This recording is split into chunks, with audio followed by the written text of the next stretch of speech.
वरईतील hit and run प्रकरणातील मुख्य आरोपी मिहिर शहाला कोर्टात हजर केलं तर तपास बारवर मुंबई महापालिकेचा बुलडोजर। तपास बारमध्येच मिहिरनं केलं होतं मद्यपान। राजेश शहाची शिवसेना उपनेतेपदावरून हकालपट्टी। राजेश शहावर हिट अँड रन प्रकरणातील आरोपीचे वडील शहांवर आरोपीला मदत केल्याचा आरोप।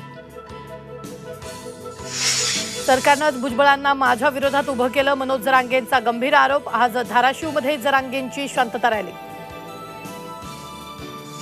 एनसीएच्या अध्यक्षपदासाठी तिरंगी लढत। नाना पटोले, विहंगसर नाईक आणि अजिंक्य नाईक यांनी भरला अर्ज।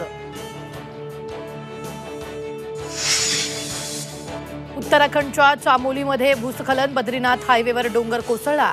पाताळगंगा भागात मोठं भूस्खलन।